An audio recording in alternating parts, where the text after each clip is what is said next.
The White Lotus Explained, Season 2, Episode 7, Arrivederci.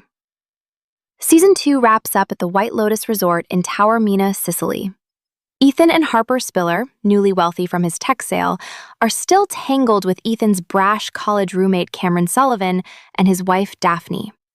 3 generations of Grasso men, grandfather Bert, producer Dominic, and Stanford grad Albie, are finishing their heritage trip.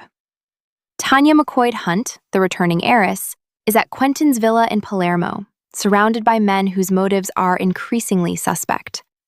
And Lucia, a local sex worker, is closing the deal of her life. This finale starts with Ethan confronting Harper, convinced she slept with Cameron. She admits what happened. Cameron touched her leg at dinner, suggested they go upstairs and kissed her. She says it lasted seconds and meant nothing. Ethan doesn't buy it. He storms down to the beach, finds Cameron in the water, and just starts swinging. Punches him, tries to hold him under. Bystanders have to pull them apart. This is the most conflict-averse guy on the show, and he's trying to drown his college roommate. A whole season of suspicion finally detonates. And the irony is, the dynamic completely flipped. Ethan spent 6 episodes defending himself against Harper's suspicion, and now he's the one who can't let go. Meanwhile, at Quentin's villa, Tanya takes another look at that photo. Young Quentin with a man who looks exactly like Greg. Quentin brushes it off, claims it's an ex named Steve. They board his yacht to head back to Taormina, but Tanya's not buying it. And then Portia calls from Jack's phone. Her phone is missing. Jack referred to her as his JOB, and she's scared. Tanya tells Portia what she saw 2 episodes ago. Jack and Quentin having sex. The nephew story was always a lie. That's when it all clicks for Tanya. Greg insisted on Sicily, then left so he'd have an alibi.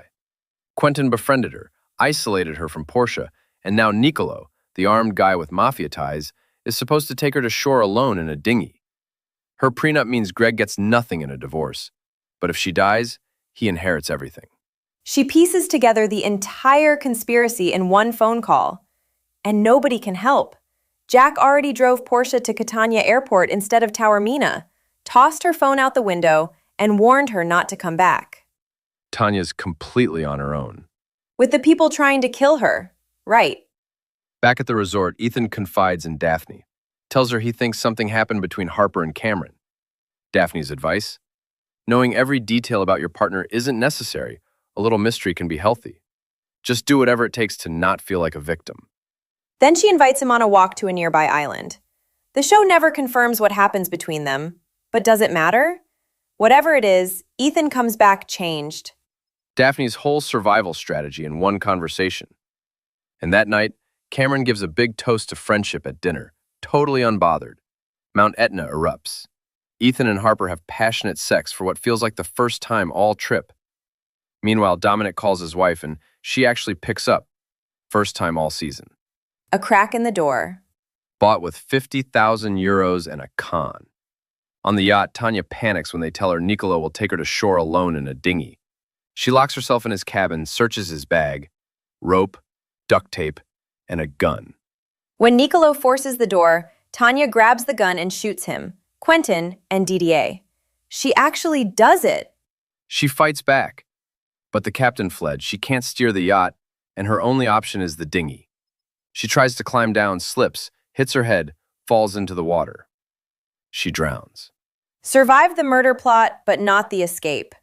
She was right about everything, and it still wasn't enough. Next morning, Daphne finds Tanya's body while swimming. The exact scene from the flash forward in episode 1. Authorities recover the yacht bodies. At the airport, Portia runs into Albie.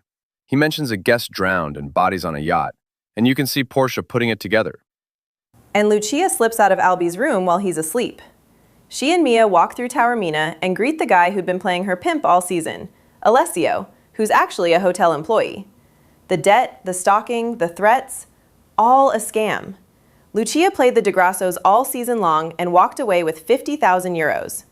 And Albie, the one who spent the whole season lecturing his father about being a better man, got played the hardest of all of them. So who actually wins here? Everyone either got conned or chose not to look too closely. The couples who survive are the ones who accepted not knowing everything.